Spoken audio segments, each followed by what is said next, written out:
Bom dia, Rony, Airfly.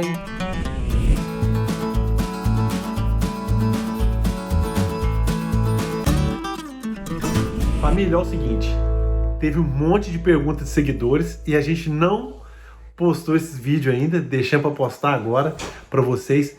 Tem um monte de pergunta aí, coisa muito legal que o Mark deixou para vocês. Então vocês vão lá, assistam, vendo todas as perguntas. Espero que vocês gostem. É a pergunta de quase todos os seguidores que fez a pergunta. Nós perguntamos para o Mark e o Mark respondeu. Mark, eu queria te fazer uma pergunta também. Como que a pessoa que tem um sonho em se tornar advogado nos Estados Unidos? Certo. Então, eu estudei Direito no Brasil, me formei bacharel em Direito, depois eu passei nas provas da OAB, tanto de Minas quanto do Espírito Santo, dois estados que eu tenho muito carinho aí. E só que logo na sequência, né, depois de ter passado nas provas do OAB, eu resolvi vir para os Estados Unidos, dar continuidade no meu sonho, que era continuar estudando Direito, perseguir aí o meu sonho de virar advogado nos Estados Unidos. Então, para as pessoas, por exemplo, para um americano, ele virar advogado aqui nos Estados Unidos, ele estuda o secundário aqui, né, o high school, e no Brasil, por exemplo, depois do high school, depois do secundário, você pode ir direto fazer uma faculdade de Direito. Aqui nos Estados Unidos, não. Você precisa primeiro ter um bacharelado de 4 anos, em qualquer área, economia, enfim, finanças, comunicação. Você tem um bacharelado de 4 anos, só depois que você pode fazer o Juris Doctor, que é o doutorado em leis. O direito aqui nos Estados Unidos, ele é a nível de doutorado, é um doutorado profissional, não é um PhD, não é um doutorado de pesquisa, mas é considerado um doutorado, assim como o médico é um doutorado também. Então você precisa ter 4 anos de bacharelado e mais 3 anos de Juris Doctor. Então, como eu já tinha um bacharelado em Direito no Brasil, as faculdades aqui reconhecem o bacharelado, eu já entrei direto para fazer o Juris Doctor aqui na faculdade, né, e terminei a faculdade, mas igual no Brasil, quando você termina uma faculdade de Direito, não necessariamente você é um advogado, você agora precisa passar na prova do board, né, na prova quem regulamenta ali a profissão de advogado. Similar ao OAB, às ordens dos advogados no Brasil, aqui nós temos o BAR, que é chamado de BAR. Então, eu como me apaixonei sou da Flórida, região de Miami, aqui na Flórida, e eu fiz primeiro a OAB aqui, o BAR aqui da Flórida, passei e me tornei advogado na Flórida. Depois de um tempo também eu fiz o pedido para me tornar advogado na capital federal, Washington, D.C. Então, para aqueles que querem, né, buscar uma carreira jurídica aqui nos Estados Unidos, se você já é formado em Direito, por exemplo, no Brasil, você teria 2 formas de perseguir o seu sonho jurídico aqui nos Estados Unidos. Seria através do JD, que são 3 anos, o Juris Doctor.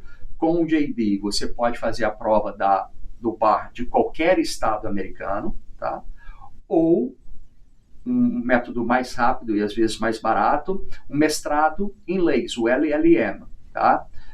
Com o LLM, você pode fazer a prova do OAB de alguns estados apenas. A Flórida, por exemplo, ela não aceita que uma pessoa com apenas o LLM faça a prova do BAR aqui. Mas Nova York, por exemplo, é um estado que aceita advogados estrangeiros que fizeram o LLM aqui nos Estados Unidos, que faça a prova do BAR de Nova York. Então, um sumário aí rápido de como a pessoa poderia se tornar advogado nos Estados Unidos, que foi o meu caso, por exemplo. O Adilson Xavier. Quem tem filho que nasceu aqui e ele deve corte, qual o melhor caminho para ele? Ele veio, né? Porque o que é dever corte, né? A pessoa deve ter vindo via México, né? Ou via Bahamas, ou via alguma dessas vias sem o visto de turista. E ele ficou devendo o corte. Qual que é o melhor caminho a se seguir? Então, Esse dever corte, a pessoa, eu não sei no caso específico se essa pessoa está dentro dos Estados Unidos ou já foi embora. Não, está no Brasil. Está no Brasil. Então, é corte de imigração, é corte criminal. Tem que ver isso. Se for corte de imigração, a corte de imigração é para decidir se a pessoa vai ser removida dos Estados Unidos. Se ela já saiu dos Estados Unidos, não teria por que um juiz tentar remover a pessoa, que ela já está fora Aí, no caso, seria melhor comunicar para a corte de imigração que a pessoa já não está mais nos Estados Unidos. Agora, se for alguma corte criminal, por exemplo, às vezes teve um DUI, né, alguma coisa de trânsito ou qualquer outra coisa, violência doméstica, aí ele pode resolver isso contratando um advogado criminal aqui e ver como que o juiz criminal ali poderia aceitar. Agora, a questão dele ter filho americano nascido aqui, se o filho não tiver ainda 21 anos de idade, ele não vai poder ajudar o pai. Não, a criança já tem 21 anos e até, por incrível que pareça, um dos filhos dele, a filha fez 21 e o filho dele é deficiente. O que aconteceu? Ele veio, está falando aqui que veio e ficou devendo corte, ele ficou com problema com a corte. E agora ele foi pegar o visto e eles barraram ele. Nesse caso, você também poderia representar ele lá no Brasil e aqui? Parece que ele falou que precisa de um advogado no Brasil e um advogado que atuaria aqui. Ele pode te contratar? Então, eu posso representar clientes de imigração em qualquer parte do mundo, tá? O que deve estar acontecido? Estou tentando imaginar porque a gente não tem todos os fatos. Se ele esteve aqui nos Estados Unidos e ficou aqui irregular por mais de um ano e saiu dos Estados Unidos, automaticamente ele toma um barramento de 10 anos. Isso significa que durante 10 anos ele não poderia receber nenhum tipo de visto para vir para os Estados Unidos, a não ser que ele consiga ter algum tipo de perdão disponível para a situação dele. Agora, se já tiver mais de 10 anos que ele saiu dos Estados Unidos, tá? E ele está lá pedindo um visto de turista no consulado, não que ele esteja proibido de pedir o visto, porque já se passaram mais de 10 anos. Porém, agora a análise do cônsul é a seguinte: será que você realmente está indo para lá como turista? Você está me pedindo um visto de turista. Você já cometeu violação imigratória no passado. Por que agora eu deveria te conceder um visto de turista? Então, essa é uma situação a ser pensada. Porém, já que ele tem filhos americanos maiores de 21 anos, o filho americano agora pode fazer um pedido para ele de família para receber um green card, imaginando que ele não tenha nenhum outro impedimento criminal, nada disso, só foi aquela violação imigratória. O filho poderia fazer um pedido imigratório para ele, para o pai receber o green card, e aí o consulado não poderia negar em tese, porque com base na intenção da pessoa, porque se o visto é para imigrar para os Estados Unidos, é para ter um green card, o cônsul não pode falar, eu tenho dúvidas sobre a sua intenção. Não, o visto é para imigrar, entende? Então, se for essa situação, já tem mais de 10 anos aí que saiu dos Estados Unidos e o filho agora já tem 21, de repente é o caso de aplicar para um visto de residência permanente. Marcos, fazer outra pergunta aqui de um seguidor da família Arfly. Pessoas que são deportadas na entrada com visto por N razões, qual o castigo para essas pessoas? O que geralmente é a imigração? Qual que é o castigo? Você disse 10 anos, mas eu também já escutei 5 anos. Tem esses dois fatores mesmo? Sim. Existem, geralmente são 5, 10, 20 anos de castigo que a pessoa toma. E para sempre também, né? E tem o permanent bar também, tem o para sempre também, verdade.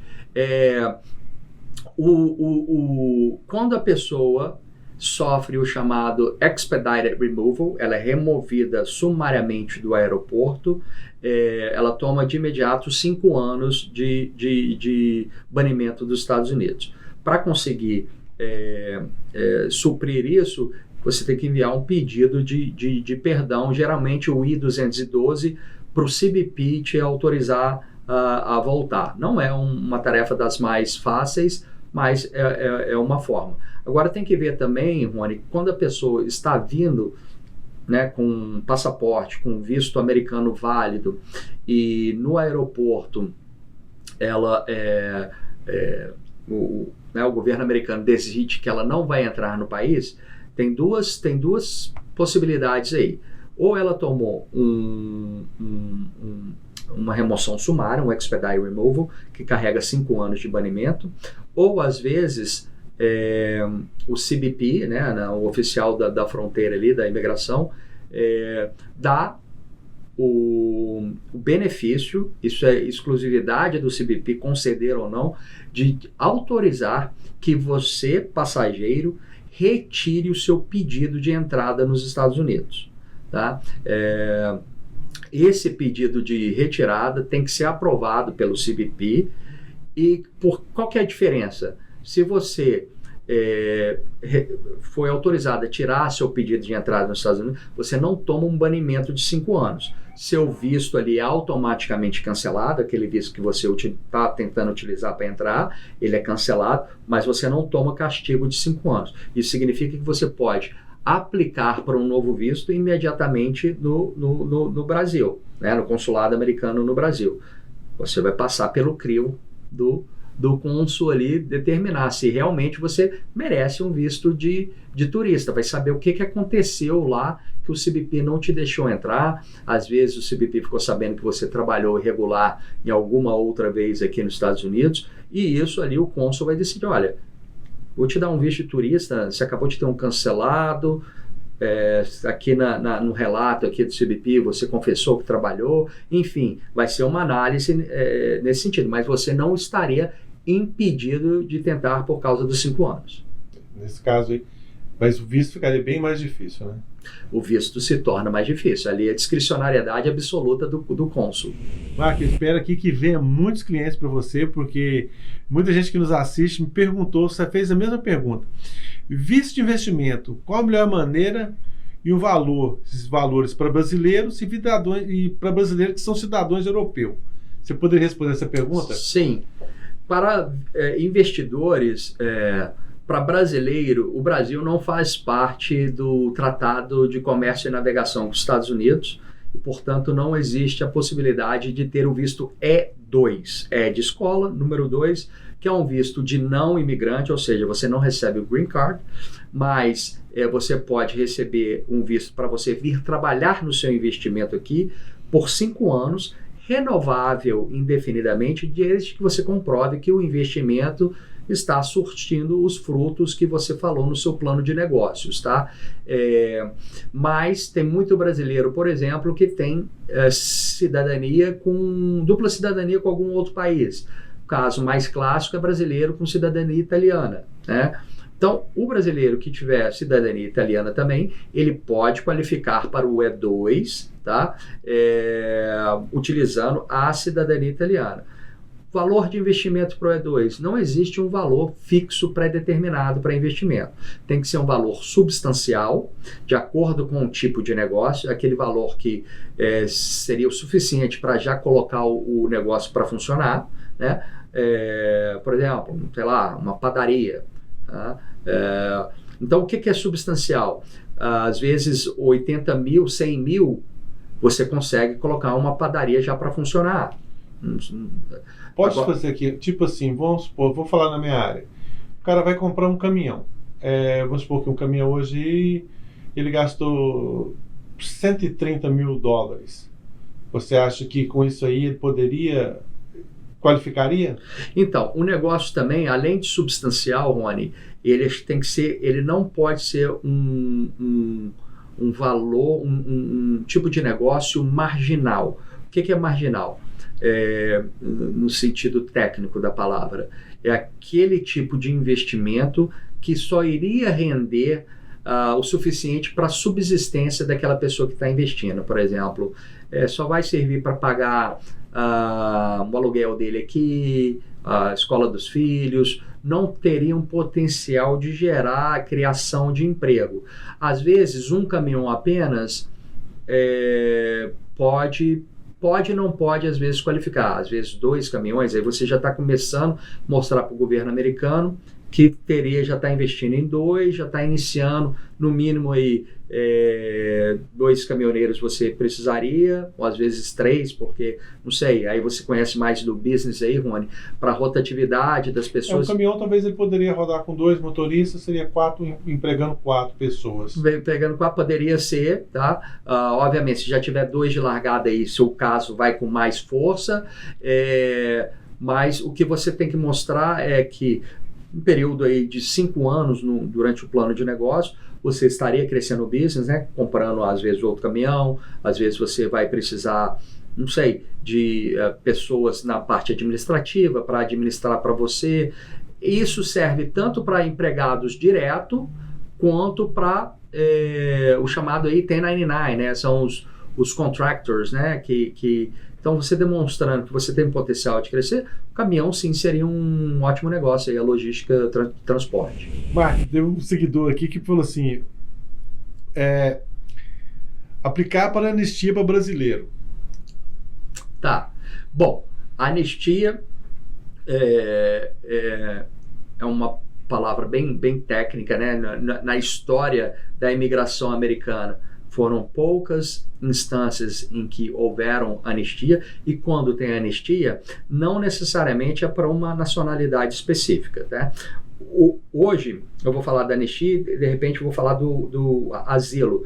De repente a pergunta é mais pro lado tipo do asilo. Tipo o pessoal de Cuba, né? Eles tiveram asilo político, perdão, anistia, né? Sim. Para o cubano existe uma lei específica para cubano, pela situação que o país, o governo americano na época, queria, até como forma de confrontar ali o Fidel, falar, olha, vocês são perseguidos, todo mundo da ilha é perseguido político, se entrar aqui já tem anistia.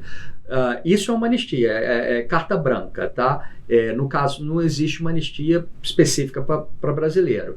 O que tem, as pessoas, muita gente pergunta, é a questão de asilo político nos Estados Unidos, tá? O pedido de asilo, você tem que comprovar que a perseguição que você está sofreu, ou tem medo fundado de sofrer no futuro, ela tem que ter por base um dos 5 critérios para asilo. A perseguição com base na sua opinião política, com base na sua raça, com base na sua etnia, nacionalidade, enfim, com base também de você pertencer a um grupo político, um grupo protegido, determinado, membership in a particular social group, ou com base na sua religião.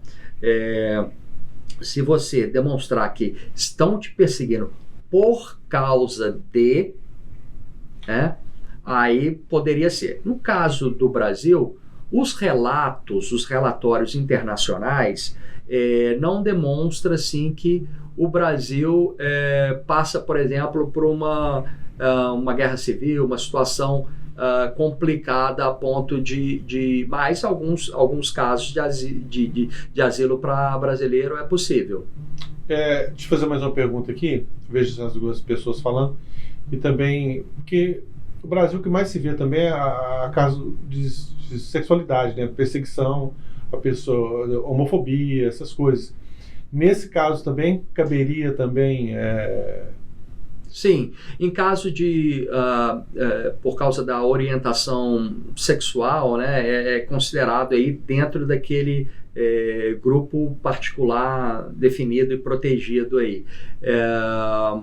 Mas tem que ser, você tem que demonstrar que você sofreu um dano físico no passado, ou ameaças, que é severa o suficiente para chegar a ser um ponto de perseguição.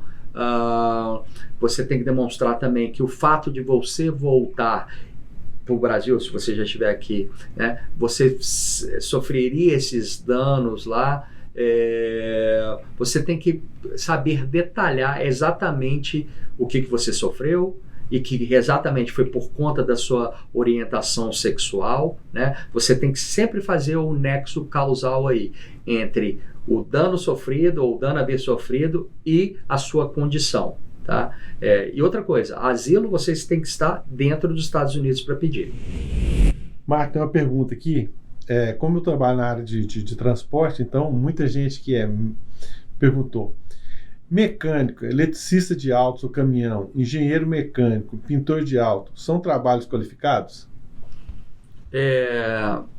Então, vai depender de que tipo de visto, tá? Por exemplo, no caso do EB3, o EB3 ele é um tipo de visto que você precisa de uma oferta de trabalho, uma empresa americana patrocinando o seu visto, tá? Por exemplo, a empresa do Rony está precisando contratar alguém, não consegue achar mão de obra disponível aqui nos Estados Unidos. Muitas vezes o americano não quer fazer certos tipos de trabalho e ele precisa contratar uma mão de obra estrangeira. Ele vai fazer um processo chamado de certificação laboral através do visto EB3 para conceder o Green Card para uma pessoa, por exemplo. Dentro do EB3 existem 3 subcategorias. Para profissionais, ou seja, a vaga que precisa ser ocupada costumeiramente exige de pessoas que têm pelo menos um bacharelado. Isso é uma. A outra subcategoria é para skilled workers, ou trabalhadores qualificados. Não necessariamente exige bacharelado, porém exige no mínimo 24 meses de experiência naquele trabalho. A vaga é normal que se exija no mínimo 2 anos de experiência para a vaga. E tem o unskilled workers, trabalhadores não qualificados. O nome fala trabalhadores não qualificados, mas na verdade o tipo de posição a ser preenchida, a vaga, ela não exige experiência. Então, por exemplo, você vai contratar alguém, às vezes, para fazer limpeza num escritório, tá? Você não é normal você exigir dessa vaga que a pessoa tenha um bacharelado, né? Não é normal também que você exija 2 anos de experiência. Então, aquele que for menos de 2 anos de experiência não exigir, serve para unskilled workers. Então, o EB3 você pode receber o Green Card para qualquer tipo de vaga. Mesmo que a pessoa, por exemplo, ela tem um PhD, mas ela está querendo se sujeitar a vir trabalhar numa vaga unskilled, ele pode. O contrário que não pode ser. Você não pode fazer uma exigência, uma vaga maior, e a pessoa não ter as qualificações, né? Então, o EB3 pode sim. Deixa eu te perguntar, dentro desses 2 anos, a pessoa precisa ter uma carteira de trabalho comprovando isso, ou se ela trabalhou com a pessoa, ela nunca assinou carteira? Um exemplo do Brasil, uma carta do empregador, valeria também? A carta do empregador valeria. Carta do empregador descrevendo que o trabalho era full-time, tem que ser um trabalho em período integral, todo, né? Por exemplo, de segunda a sexta, de 8 a 6, enfim. Era um período integral, 40 horas semanais pelo menos, e descrever, detalhar o que a pessoa fazia ali e qual o período, de que data, dia, mês, ano, até dia, mês e ano que a pessoa trabalhou. Marco, mais uma pergunta para você aqui. Estamos aqui sugando o Marco aqui, o que a gente... Me perdoe, mas é que o pessoal tão... Vamos lá. Quem está com visto de estudante ou turista, pode mudar para visto de trabalho, ele estando aqui dentro? Então, o visto... A resposta, primeiro, curta e grossa depende, tá? Depender muito. Né? Depende. O visto de turista e o de estudante são vistos de não imigrante e são vistos que não comportam dupla intenção. Ou seja, a pessoa, por exemplo, se você for no consulado americano no Brasil aplicar para um visto de turista e você chega lá e fala que você é turista, mas que você está com a intenção de chegar aqui e arrumar um trabalho, ele vai te negar lá, porque é um visto que não comporta uma dupla intenção, tá? Porém, você veio para cá com visto de turista ou de estudante e sua intenção realmente era ou ser turista ou estudante, mas depois de alguns meses você desenvolve uma intenção, apareceu uma oportunidade, você poderia, no caso de visto de estudante é mais complicado, visto de turista é mais complicado porque o seu status é bem limitado, são 180 dias que você recebe quando você entra aqui para fazer turismo, e para você mudar para algum outro visto aqui, o seu tempo fica muito curto. Mas, por exemplo, você veio com um B1, B2, que é o turismo / negócios temporários aqui nos Estados Unidos, e você vai fazer uma mudança para uma transferência, um visto L, por exemplo. Você poderia fazer essa mudança de status. Ou se você é um profissional de habilidades extraordinárias, existe o visto O1, um pouco similar ao EB1, aqueles critérios que a gente já falou aí, os 10 critérios, porém um visto de trabalho temporário, tá? E é um visto que também em 15 dias úteis você pode mudar seu status de ou estudante ou turista para O e trabalhar naquele emprego ali, tá?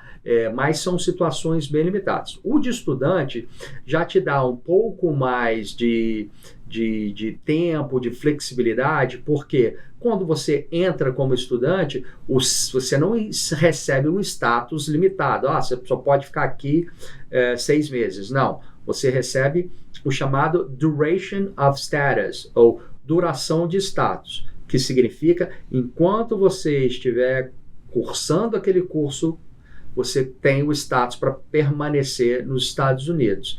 Então você tem mais tempo, às vezes, para mudar, às vezes para um visto de trabalho, mas, por exemplo, um EB3, que demora, às vezes, 1 ano e meio, 2 anos para concluir, mas você mantendo o seu status de estudante, você consegue esperar, porque você não tem um limite pré-determinado para ficar no país. Então, vai depender, como eu disse. Marco, aqui conheço 2 pessoas que passou por isso.